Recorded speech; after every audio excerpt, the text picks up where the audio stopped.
오늘 허락하신 말씀의 제목은 다윗이 바라는 소망이라는 제목으로 은혜를 나눕니다. 폴리캅은 서머나 교회 감독으로 서머나에서 12번째로 순교를 당한 온전한 그리스도인이었습니다. 소아시아의 박해의 그림자가 폴리캅에게까지 이르게 되었습니다. 추격하던 사람들이 은시처를 급습했지만 폴리캅은 그 자리에 없었습니다. 추격자들은 은신처에 있던 두 젊은이를 체포하여 그들에게 고문을 가했습니다. 그 중에 한 젊은이가 폴리캅의 은신처를 말하였습니다. 추격자들이 폴리캅을 잡으려고 또다시 그가 있는 곳을 급습했습니다. 제자들은 다른 곳으로 피신하라고 스승에게 폴리캅에게 예원을 하였습니다. 그러나 폴리캅은 피신하기를 거부하고 하나님의 뜻대로 될지어다 라며 그들에게 나아갔습니다. 폴리캅이 나오는 것을 보고 추격자들은 깜짝 놀랐습니다. 왜냐하면 폴리캅이 86세의 노인이었기 때문이었습니다. 폴리캅은 그들에게 먹을 거리를 요구하여 허기를 채우고 또다시 기도할 시간을 달라고 했습니다. 선체로 기도를 시작하는데 1시간 내내 그에게 은혜가 충만하였고 기도가 멈추어지지 않았다고 합니다. 사람들은 폴리캅의 기도를 들으며 회개하기 시작하였습니다. 경건한 노인을 붙잡으러 왔다는 사실에 양심의 가책을 느끼면서 그곳에 함께했던 사람들, 그 추격자들, 폴리캅을 잡으러 왔던 사람들이 오히려 회개하게 되었습니다.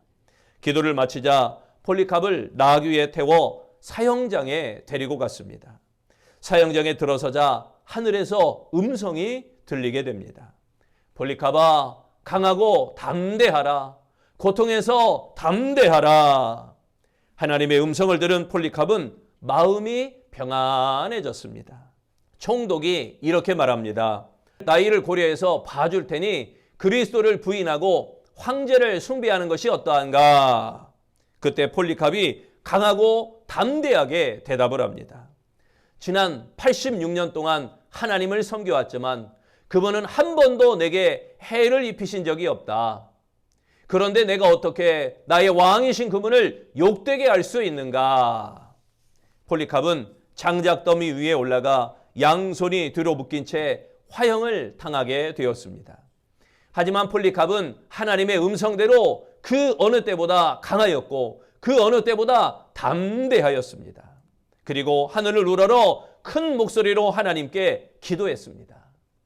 오 전능하신 하나님이여, 주의 사랑하는 아들 예수 그리스도의 아버지시여, 주께서 저를 합당한 자로 여기시고 그리스도의 잔을 함께 마시고 순교자의 반열에 들어가게 하시고 또 성령의 능력으로 썩지 않고 영원한 생명의 부활을 기다리게 하시니 감사드리나이다.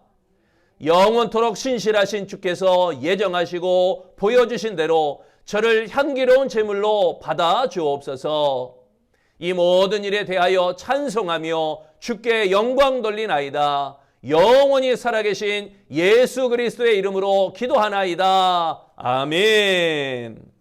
폴리캅은 죽는 순간까지 오로지 주를 바라보는 믿음의 사람이었던 것입니다. 시편 25편은 원수들의 핍박으로 인하여 고난 가운데서 하나님께 호소하는 다윗의 비탄시입니다.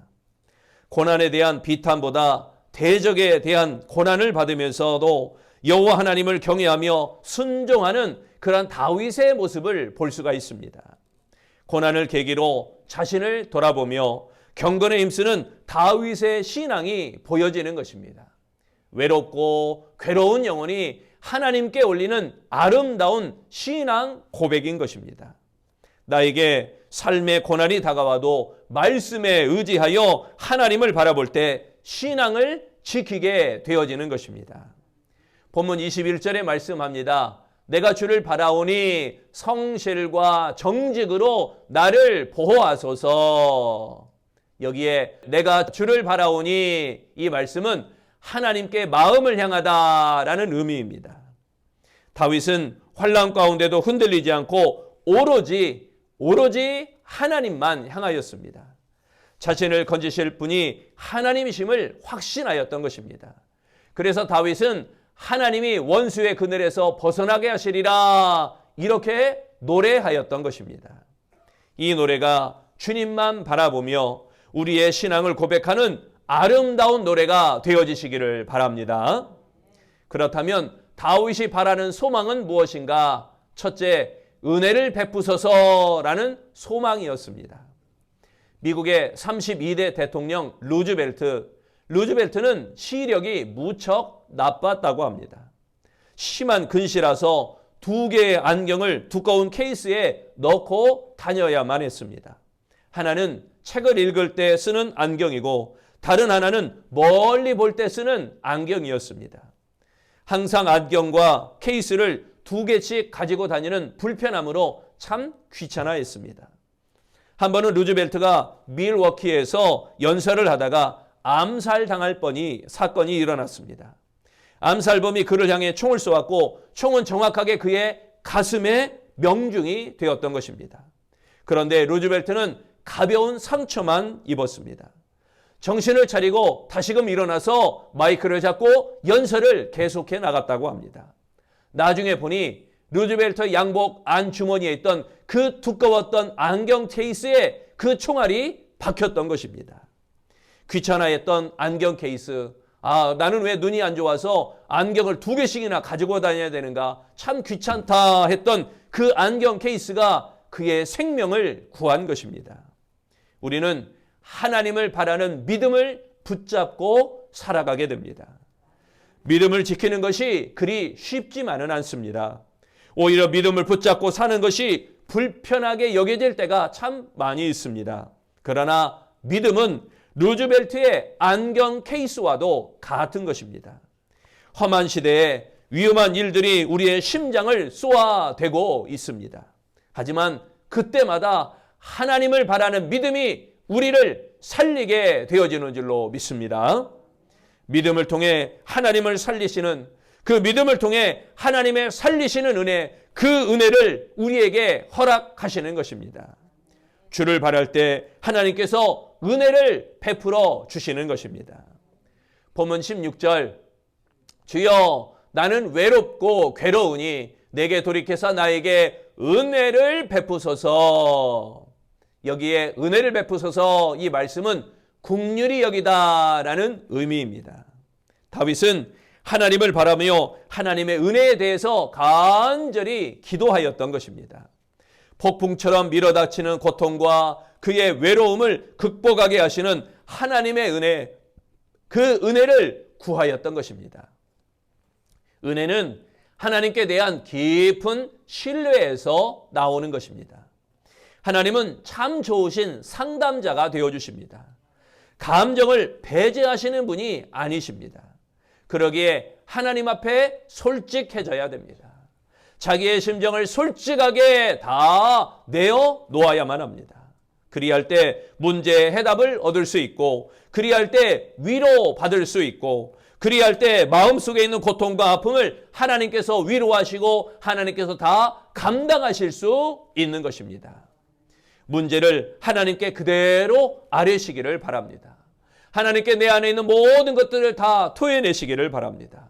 가정과 자녀의 문제, 건강과 물질의 문제, 직장과 사업의 문제, 어떠한 문제라도 그 문제의 모든 것을 다 주님 앞에 내려놓으시기를 바랍니다. 사람보다, 물질보다, 건강보다 기도가 우선입니다. 하나님은 기도에 무릎을 꿇는 자에게 반드시 은혜를 베푸시는 하나님이신 줄로 믿습니다. 두 번째, 다윗이 바라는 소망은 죄악을 사하소서라는 소망이었습니다. 이어령 교수 얼마 전에 천국에 입성하였죠. 이 이어령 교수는 소설로 떠나는 영성순례라는 책에서 레오나르도 다빈치의 최후의 만찬에 그려진 예수님의 모습을 통해 메시지를 던지고 있었습니다. 우리는 사랑과 혁명을 대립의 개념이 아닌 융합 개념으로 보는 메시지를 최후의 만찬에 나타난 예수님의 모습에서 확인할 수 있습니다. 예수님의 손을 보십시오. 왼손이 손바닥이 위로 향한 채 펼쳐져 있고 오른손은 손등이 보이는데 쥐려고 하는 손입니다. 가룟 유다를 향해 내민 오른손은 악을 향해 내민 징벌의 손입니다. 펼쳐진 왼손은 죄인을 용서하고 받아들이는 손입니다. 서로 모순되는 두 손은 팔을 따라 올라가면 예수님의 얼굴에서 만납니다. 사랑과 징벌이 두 손으로 좌우로 나뉘어 있지만 예수님의 얼굴에 이르러 통합이 됩니다. 통합된 얼굴 위로 후광처럼 하늘이 보입니다. 팔을 따라 내려갈수록 어두워지지만 위로 올라갈수록 밝아집니다. 이렇게 서로 분리되고 모순되었던 것이 하나로 통합되는 것이 십자가의 의미입니다. 하늘을 향하는 사랑의 힘이며 죄를 사하는 힘입니다. 혁명이냐 사랑이냐의 대립이 아니라 정의와 사랑의 공존이 이루어지는 힘입니다. 우리가 주를 바랄 때 죄가 사해집니다. 18절에 말씀합니다. 나의 곤고와 환난을 보시고 나의 모든 죄를 사하소서. 여기에 죄를 사하소서 이 말씀은 환난을 초래한 죄를 제거하다라는 의미입니다. 다윗은 환난을 제거해달라고 하지 않고 환난과 곤고를 초래한 그 죄를 없애달라고 하나님께 기도하였던 것입니다. 하나님을 바라며 혹독한 고난과 시련의 현장에 던져진 그 자신을 구해주기를 하나님께 기도하고 있던 다윗이었습니다. 우리는 연약한 인생이기에 살아가며 죄를 범할 수밖에 없습니다. 그러기에 이러한 상황 속에서도 죄 사함을 하나님께 늘 구해야 하는 것입니다. 여러분, 우리가 기도할 때 하나님께 무엇을 먼저 기도합니까? 내 소원을 먼저 기도합니까? 아니면 내 죄 사함을 먼저 기도합니까? 우선순위가 죄 사함입니다. 하나님, 내 죄를 사하여 주옵소서. 지난날에 이러이러한 잘못들을 용서하여 주옵소서 하고 내가 그 앞에 정결케 된 다음에 그래야 내 기도가 응답되는 겁니다. 그 다음에 나의 소원을 주 앞에 고백하는 겁니다. 하나님이 징계하실지라도 죄 사함의 은총을 구해야만 하는 것입니다. 누가 죄 사함의 은총을 받을 수 있을까요? 하나님 앞에 정직한 자, 하나님 앞에 정직한 자가 죄 사함을 받는 것입니다. 하나님은 정직하게 죄를 고백하지 아니하면 결단코 그 죄를 사하지 아니하십니다. 하나님을 배신하고 악을 행하며 악을 그대로 품고만 있다면 고통에서 벗어날 수 없으며 죄 사함도 일어날 수 없는 것입니다. 우리의 희망은 죄 사함을 주시는 주님, 그 주님을 바라보는 것입니다. 죄 사함을 얻기 위하여 오직 주님만을 바라보는 우리 아름다운 성도들이 되시기를 축원합니다. 세 번째, 다윗이 바라보는 소망은 영혼을 구하소서라는 소망이었습니다. 한 청년이 풍운의 꿈을 안고 서울대학교에 입학한 지 2달쯤 되었을 때 그만 폐병 2기 진단을 받게 되었습니다. 폐병이 심각하게 되어서 그는 기침할 때마다 각혈을 합니다. 피를 토해내요. 낙심한 청년은 고향으로 내려갈 수밖에 없었습니다. 그는 하나님께 외쳤습니다. 하나님, 예수 안 믿는 친구들은 건강한데 어찌하여 예수 믿는 나는 이렇게 병이 들었습니까? 엄청난 절망이 엄습해 왔습니다. 상실감으로 방황하는 가운데 산에 올라갔고 그곳에서 금식하며 하나님께 기도했습니다. 주님, 저 종수인데요. 아직 앞길이 많이 남았잖아요. 주의 일도 많이 할 수 있는데 제발 저를 살려주세요. 간절한 마음으로 하나님께 매어 달렸습니다. 금식이 이틀째 정신이 혼미해지고 그의 몸은 움직이지 않을 정도로 마비가 되었습니다. 그러자 이러다 죽는 것 아닌가 이런 생각이 들었습니다. 그때 이상한 전율이 온 몸을 감싸더니 마음속에 강력하게 울리는 하나님의 음성이 들려왔습니다. 너는 이제 새 것이 되었다. 그는 깜짝 놀라 일어나 산에서 내려갔습니다. 그리고 병원에 갔습니다. 그리고 사진을 찍었어요. 엑스레이와 기타 검사의 사진을 찍었더니 가슴, 폐병으로 자리 잡고 있던 결핵이 깨끗하게 나았던 것입니다. 그는 바로 미국 오크우드 병원의 암 전문의로 세계적 명성을 떨치는 원종수 박사였던 것입니다.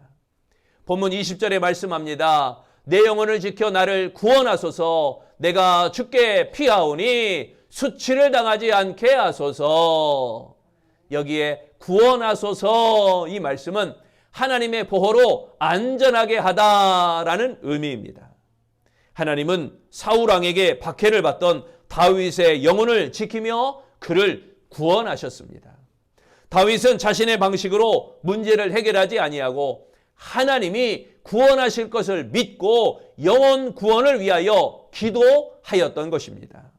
우리는 하나님께 피하여야 합니다. 하나님께 피하여야 구원받을 수 있습니다. 고통을 하나님께 솔직하게 아뢰어야만 합니다. 그때 하나님께서 그 영혼을 구원하여 주시는 것입니다. 다윗은 죄를 범하였을 때 책망하던 나단 선지자에게 그에게 죄를 고백하고 다윗은 철저하게 회개하였습니다. 하나님께 대한 다윗의 신앙은 분명하였으며 절대 흔들림이 없었습니다. 여러분, 우리도 다윗처럼 하나님의 인자하심에 의지하며 구원을 바라고 그렇게 하나님께 기도하는 아름다운 믿음이 되어지시기를 바랍니다.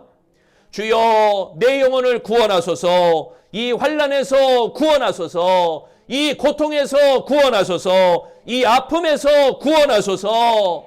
하나님이 징계하실지라도 구원자로 믿고 부르짖으며 하나님께 구하는 아름다운 성도 되시기를 바랍니다. 그리스도인들에게 가장 큰 영향력을 끼친 인물로 꼽히는 기독교 사상가 루이스, 그는 원래 무신론자였다고 합니다. 하나님이 계신 것을 알 수 없다라고 주장하며 이성으로 이해가 되지 않는 것들은 다 거부했습니다. 자기의 판단에 인정되지 않는 건 다 거부했습니다. 그가 문학에 관심이 많았는데 루이스는 그 문학에 관심 많은 것을 이 성경을 문학적으로 읽었습니다. 성경 가운데 펼쳤더니 이 시편이 딱 나오게 됩니다. 시편을 읽기 시작했습니다. 그런데 시편을 하나 둘 넘겨가며 시편을 넘기면서 고개를 흔들기 시작했습니다. 시는 아름다워야 하는데 정제되지 못한 거친 언어들이 왜 이렇게 많이 나오는 걸까? 시편 기자는 왜 원수가 주변에 많을까? 하나님은 그 원수들을 언제까지 그만 그렇게 두시려는가? 그는 이해할 수 없다며 성경책을 그만 덮어버리고 던져버렸습니다. 그때 갑자기 이런 생각이 들었습니다. 그렇지만 그것이 인생이 아닐까? 살다 보면 원수도 생기고 죽이고 싶은 사람도 생기고 좌절하는 일도 생기기 마련 아닌가? 성경은 인간의 감정에 솔직한 책이구나. 있는 그대로 솔직하게 내어놓을 수 있도록 만드는 책이로구나. 그는 다시 성경을 쥐어들고 성경을 읽다가 온전한 그리스도인으로 변화되었다는 것입니다. 루이스는 자신의 쓴 시편에 대한 묵상이라고 하는 책에서 시편의 하나님을 이렇게 말을 합니다. 어떤 절망과 불평과 좌절을 말하든지 심지어 하나님 당신을 믿을 수 없어요 라고 소리쳐도 받을 수 있는 가슴을 지닌 하나님, 그가 바로 시편의 하나님이십니다. 소리친다고 해결될 일이 아닙니다. 변명을 멈추어야 됩니다. 논리를 잠재워야 됩니다. 누구 때문에 이런 생각하지 말아야 됩니다. 인생에서 그리고 신앙에서 이런 일 저런 일을 만나더라도 우리는 오직 하나님만 바라봐야 될 줄로 믿습니다. 사랑하는 성도 여러분, 나의 힘으로 해결할 수 없는 그런 문제를 만났습니까? 나의 도움은 어디에서 옵니까? 여러분, 위에 계신 하나님께서 나의 도움이 되어주시는 줄로 믿습니다. 하나님은 당신을 바라는 자를 결단코 실망시키지 아니하는 하나님이십니다. 그러므로 어떤 상황에서도 나는 주를 바라오니, 내가 주를 바라오니, 이런 고백 아래 하나님을 바라봐야 될 줄로 믿습니다. 주를 바라면서 은혜를 주시는 하나님, 은혜를 베푸시는 하나님을 만나시기를 바랍니다. 주를 바라면서 죄악을 사하여 주시는 하나님, 내 모든 죄를 사해 주시는 하나님을 만나시기를 바랍니다. 주를 바라면서 영혼을 구원해 주시는 하나님, 내 영혼을 구원하시는 하나님을 만나시기를 바랍니다. 우리도 다윗이 바라는 소망처럼 주를 바라는 우리 아름다운 성도로서 은혜의 삶에 승리하는 복된 신앙이 되어지시기를 축원합니다. 기도하겠습니다. 소망의 하나님, 다윗이 하나님을 앙망하며 소망하는 가운데 은혜를 베풀어 주시기를, 죄악을 사하여 주시기를, 영혼을 구원하여 주시기를 간절히 소망했던 것처럼 우리 아름다운 성도들이 주님을 바라는 가운데 은혜를 베푸시는 주님을 만나게 하시고, 죄악을 사해 주시는 주님을 깊이 만나게 하시고, 영혼을 구원하시는 주님을 깊이 경험하도록 축복하여 주옵소서. 그로 말미암아 우리의 모든 신앙의 삶 가운데, 인생 가운데 오직 주님만 바라보며 주로 말미암아 감사를, 주로 말미암아 생명을, 주로 말미암아 축복을 경험하는 복된 아름다운 신앙 되도록 함께하여 주옵소서. 나의 도움이 되시는 하나님을 앙망하며 위에 계신 하나님을 바라보며 끊임없이 주님만을 소망하는 우리 아름다운 성도들이 되어지기를 예수님 이름으로 기도합니다. 아멘.